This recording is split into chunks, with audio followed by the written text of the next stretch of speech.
Hello friends, welcome back to my channel. ఎలా ఉన్నారు? అందరూ బాగున్నారా? నేనైతే చాలా బాగున్నానండి. నేనైతే వ్లాగ్ షేర్ చేస్తున్నానండి. మార్నింగ్ లేవగానే డోర్ తీసాక ఈ వ్యూ చూడటం నాకు ఎంత ఇష్టమో. మార్నింగ్ 5 to 6 వరకే ఉండగలం బాల్కనీలో, తర్వాత అస్సలు ఉండలేము. ఎండ వచ్చేస్తుందండి. ఎండాకాలం కాబట్టి. చలికాలం అయితే కొంతసేపు వరకు పర్వాలేదు, కానీ ఎండాకాలం అయితే 6 అయ్యేసరికి ఇంకా ఎండ స్టార్ట్ అయిపోద్దిమాట. ఇది మందార పూలు అవి చూస్తున్నాను. ఒక 2 పువ్వులు పూసాయన్నమాట. రెగ్యులర్‌గా 2 పువ్వులు అయితే పూస్తాయి. అది కొంచెం పెద్ద పాట్ అయితే ఇంకా బావున్ను. ఎక్కువ పువ్వులొచ్చును. అప్పుడు తేగానే ఆ పాట్ ఖాళీ ఉందని దానిలో ఏసేసానమాట. తర్వాత ఇది తమలపాకు చెట్టు చిన్న పాట్‌లో ఉండేది. అది నిన్నే రీపాట్ చేశాను. ఏమైనా డ్యామేజ్ ఏమైనా అయిందేమో అని చెప్పి. అంటే రీపాట్ చేయగానే కొంచెం వడిలిపోయినట్టు అది అయిపోద్ది కదా! అందుకని చూస్తున్నాను. నెక్స్ట్ ఇది శంఖం పూల చెట్టు దాని పక్కనే ఉంటది. ఇది కూడా ఇలా గ్రిల్స్‌కి అది చుట్టాను. ఇది ఒక రోజుకో 4, 5 లాగా పూస్తే అలా దేవుడికి పెడతానమాట. మన ఇంట్లో తీసి పెట్టుకుంటే చాలా మంచిది. ప్లేస్ ఉంటే మటుకు ఇంట్లో ఇలా మొక్కలు పెట్టుకొని ఆ పువ్వులు తీసి దేవుడికి పెట్టుకుంటే చాలా బావుంటది. పైనుంచి కొన్ని తెచ్చే కన్నా. ప్లేస్ లేకపోతే మనం ఏం చేయలేము. నాకు ఆ చిన్న బాల్కనీలో అలాగా ఆ 2 పెట్టుకున్నా అనమాట. నెక్స్ట్ మిషన్ అయితే వేసేసాను ఆల్రెడీ. అయిపోయి పిల్లలది ఎళ్ళిపోయిన తర్వాత మేడ మీదకెళ్ళి ఎండబెట్టాలి. అందుకు అలాగా ఉంచానమాట. తర్వాత బ్రేక్‌ఫాస్ట్ కోసం అటుకులు ఉప్మా చేద్దాం అని చెప్పి అటుకులు నానబెట్టాను. సింపులేనండి. మనం గోధుమ నూక ఉప్మా అది ఎలా చేస్తామో అలాగే. అందరికీ తెలిసిందే అటుకుల ఉప్మా. ఈజీగా చేసుకోవచ్చు. ఏమీ లేదు. పోపు ఐటెంలు ఏసుకోవడం, ఉల్లిపాయ, పచ్చిమిర్చి, కొంచెం జీడిపప్పు ఉంటే జీడిపప్పు ఏసుకోవడం. నేనైతే పుట్నాలు కాదు, పల్లీలేసుకున్నాను. పీనట్ మాట. అదేసుకున్నాను. ఏసుకొని చేసుకుంటే చాలా బావుంటది. చాలామంది అంటారు అటుకులనేది ముద్ద అయిపోతది ఉప్మా చేస్తే అంటే. అది ఎందుకంటే అలాగవుతది. పోపేసే ముందు మనం నానబెట్టుకోవాలి. అంతేగాని ఒక పావుగంట, అరగంట ముందు నానబెట్టుకున్నామంటే మటుకు అది ముద్ద అయిపోతాయి. కానీ కొన్ని అటుకులు కూడా వెరైటీస్ ఉంటాయండి. కొంచెం పేపర్ అటుకులు ఉంటాయి. అది ఎప్పుడు నానబెట్టినా కూడా ముద్ద అయిపోతాయి. కొంచెం గట్టి అటుకులు ఇప్పుడు ఊర్లోని పల్లెటూరులో దొరుకుతాయి కొంచెం గట్టి అటుకులు. ఇక్కడ కూడా మనకి స్టోర్స్‌లో అవి దొరుకుతాయండి కొంచెం గట్టి అటుకులు. అటుకుల్లో కూడా వెరైటీస్ ఉంటాయి. అలాంటివి తెచ్చుకుంటే ఉప్మాకి వాటికి చాలా బావుంటది. మెయిన్ అటుకులు ఉప్మా చాలా హెల్త్ బెనిఫిట్స్. Healthy food.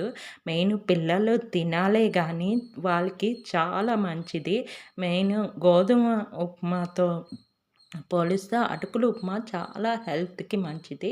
దీనిలో మనం పీనట్ గానీ, కాజు గానీ అవి ఏస్తే ఇంకా మంచిది. పిల్లలు ఇష్టంగా తింటారు. దీనిలో కావాలంటే మనం క్యారెట్ అన్నీ కూడా వేసుకొని చేసుకోవచ్చు. ప్రెజెంట్ అయితే నేను ఇవే వేస్తున్నాను. ఉల్లిపాయ, టమాటా, పచ్చిమిర్చి, తర్వాత పీనట్ ఏసుకున్నాను. పోపేసుకున్నాను. ఏసుకొని ఇలా కలిపేసుకొని కొంచెం వాటర్ ఏస్తానమాట. అది ఏసే లోపల ఇది దోసకాయలు తెచ్చారు. ఈరోజు దోసకాయ పప్పు చేద్దాం అనుకుంటున్నాను లంచ్ బాక్సులకి, లంచ్‌కి కూడాను. అయితే ఇది మనం పప్పు చేసుకుంటే చాలా బావుంటది. చల్లదనం కూడా హెల్త్‌కి కూడా చాలా మంచిది. చల్లదనం. దీంతో మనం పికిల్ కూడా చేసుకోవచ్చు. చాలామందికి తెలిసే ఉంటది. పప్పు దోసకాయ అంటారు. ఇది ఎక్కువగా నేను పికిల్ చేయడమే కానీ పప్పు చాలా తక్కువ చేస్తాను. ఎక్కువగా నాకిది దోసకాయ పికిల్ మనం హోటల్ స్టైల్‌లో చేస్తాం కదా! అది ఎక్కువగా చేస్తుంటాను. నాకది ఇష్టము. మీకెవరికైనా కావాలంటే చెప్పండి. నేను డెఫినెట్‌గా షేర్ చేస్తాను. చాలా సార్లు పెట్టాను. ఇంకెవరికైనా కావాలంటే చెప్పండి. మూడో, నాలుగో తెచ్చారు. పికిల్ కూడా చేస్తాను. నెక్స్ట్ వీడియోలో ఎప్పుడైనా కావాలంటే పెడతాను. ఓకేనా? దోసకాయలైతే అలా పీల్ చేసుకున్నాను. దానిలో లోపల పిక్కలు కూడా ఉంటాయి. ఆ పిక్కలు కూడా మన ఫేస్‌కి అప్లై చేసుకుంటే చాలా మంచిది. స్కిన్ కూడా చాలా గ్లో వస్తదనమాట.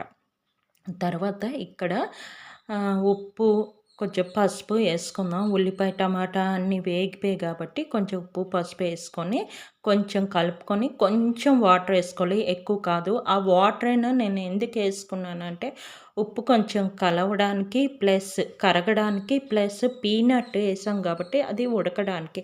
లేదంటే మనం పచ్చి పీనట్ వేసాం కాబట్టి కొంచెం గట్టి గట్టిగా పళ్ళల్లో పడినట్టు ఉంటుంది కాబట్టి అంత తినడానికి ఇష్టంగా అనిపించదు పిల్లలకి గానీ, పెద్దవాళ్ళకి గానీ ఎవరికైనా. అందుకని కొంచెం వాటర్ ఏసామంటే అది కొంచెం ఉడికినట్టు అవుతది. ఆ తర్వాత మనం ఈ అటుకులు అనేది వేస్తాం. చూస్తున్నారా? ఇలా పొడి పొడిగా ఉండాలి. మనం అటుకులు దీనిలో ఏసేటప్పుడు ఏమాత్రం ముద్దలాగా ఉన్నా కూడా మనకి ఉప్మా అంతా ముద్ద అయిపోయి పాడైపోద్ది. అంటే తినబుద్దయిద్ది. ముద్దగా ఉంటే ఎవ్వరికీ తినబుద్దయిద్ది కదా! దీంతో కాంబినేషన్ ఎంతైనా పికిల్‌తో బావుంటది. లేపోతే ఏవైనా చట్నీలు అంటే కొబ్బరి చట్నీ గానీ, ఏదైనా అలాంటివి చేసుకున్నా బావుంటాయి. నేనైతే పికిల్‌తో తింటాను. ఇంట్లో రెడ్ మి రెడ్ మిరపకాయల పచ్చడి ఉందన్నమాట. అది. ఎండుమిరపకాయల పచ్చడి ఉంది. అది యేసుకుంటాను. ఏంటో సగం ఇంగ్లీషు, సగం తెలుగు. అది ఉందన్నమాట. అది యేసుకుంటాను. అది యేసుకొని తింటాను. పిల్లలైతే ఉత్తనే తింటారు. తర్వాత రాగి జావ ఎలాగా చేసేసానో ఆల్రెడీ అది ఉంది. రెగ్యులర్‌గా రాగి జావ కంపల్సరీ మాట. రాగి జావ ఒక గ్లాస్ తాగేసి ఇలాగ ఏదైనా బ్రేక్‌ఫాస్ట్ తింటారు. చాలు. కొంచెం హెల్తీ ఫుడ్ పెడితే వాళ్ళకి బావుంటది. వాళ్ళ పాపొచ్చేసరికి 5 అయిపోద్ది. ఆ బ్యాగ్స్ మోసేసరికే వాళ్ళకి ఎంత తిన్నదంతా ఓపిక అంతా పోతుంటది. అంత మీదకి అవన్నీ పట్టుకొని ఎక్కేసరికి పాపదైతే థర్డ్ ఫ్లోర్ అనుకుంటాను. తను ఆ మీదకి ఎక్కేసరికి నీరసొచ్చేస్తదింక. అందుకు మనం కొంచెం హెల్తీగా పెట్టడం చాలా మంచిది పిల్లలకి అదిని. తర్వాత ఈ పప్పయితే ఉడకపెట్టేసాను దోసకాయ పప్పు చేయడానికి. అది కొంచెం ఇలా గరిటెతో మెదిపేస్తున్నాననమాట. మెదిపేసి దీనిలో మనం దోసకాయలు, తర్వాత టమాటా, కొంచెం పచ్చిమిరపకాయలు. నాకు పచ్చిమిరపకాయలు కట్ చేయకుండా పప్పులో ఏసుకోవడం ఇష్టము. అవి నేను తింటాననమాట. చాలా ఇష్టం పచ్చిమిరపకాయలు అలాగా కట్ చేయకుండా వేసి పప్పులో ఉడుకుతాయి కదా! అవి నాకు తినడం చాలా ఇష్టం మాట. ఇలాగ దోసకాయలు, తర్వాత టమాటా, తర్వాత పచ్చిమిరపకాయలు అన్నీ ఇందులో వేసుకొని ఒక్క విజిల్ పెడతాను. ఎందుకంటే పప్పు ఆల్రెడీ ఉడికిపోయింది కాబట్టి దోసకాయ ఎక్కువ టైం పట్టదు. అలాగని అలాగ ఉంచితే కొంచెం గట్టిగా ఉంటది. అందుకు ఒక్క విజిల్ పెట్టేసరికి అది కొంచెం మెత్తబడిపోద్ది. ఎక్కువ విజిల్ పెడితే అది పేస్ట్ అయిపోద్ది. సేమ్ మనకు ఆనపకాయ పప్పు ఎలాగో అలాగే. తర్వాత కొంచెం సాల్టు, కొంచెం పసుపు అన్నీ యేసుకొని మూత పెట్టేసుకొని ఒక విజిల్ పెట్టేసుకుంటాం. పప్పయితే రెడీ అయిపోతది. ఇంకా దీంతో కాంబినేషన్ వడియాలు అవి ఉన్నాయి, అప్పడాలు.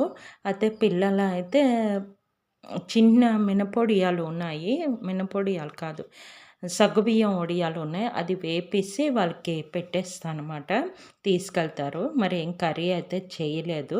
ఇదిగోటి అటుకులు ఉప్మా అయితే రెడీ అయిపోయింది. అదే మీకు చూపిస్తున్నాను. ఎంత బాగా పొడి పొడిగా వచ్చింది చూసారా? తర్వాత పప్పు కూడా రెడీ అయిపోయింది. పిల్లలకి బాక్స్ కట్టేసాను ఇప్పటికి. చూపించడం మర్చిపోయాను అవ్వగానే. ఇదిగోటి ఇలాగైతే రెడీ అయిపోయింది పప్పు. తర్వాత ఇవొకటి మీషో నేను తెప్పించానండి. ధూపం వేయడానికి కప్స్ మాట. ఇది ఓన్లీ కప్స్, సాంబ్రాణి కప్స్ కాదు. Only cups. ఇవి మనకి కౌతో వస్తాయన్నమాట. అంటే ఆవు పేడ అంటారు కదా! దాంతో చేసేవని దానిలో మెన్షన్ చేసుంది. మీకు కావాలంటే కింద డిస్క్రిప్షన్‌లో లింక్ ఇస్తాను చూడండి. ఇంతకుముందు మీరు వాడారా ఏంటా చెప్పండి. నేను ఇదే ఫస్ట్ టైము. చూద్దాము ఎలా వాడదాము, రోజు కొంచెం ధూపం వేద్దాము. నేను ఆల్రెడీ మనకి కప్స్ దొరుకుతాయి కదా! సాంబ్రాణి కప్స్. అవి తీసి రోజు ఈవినింగ్ ఒకసారి దీపం పెట్టాక ఇల్లంతా వేస్తానమాట. ఇవైతే బాగున్నాయి. ఇవి 100 వచ్చాయన్నమాట. 100, 200 100 కప్స్ 150 ఎంతో పడింది. అంతే. అంతేనండి. ఈ వీడియో ఇక్కడితో ఎండ్ చేస్తున్నాను. నా వీడియో కనుక నచ్చినట్లయితే please like, share, subscribe. Okay. Bye.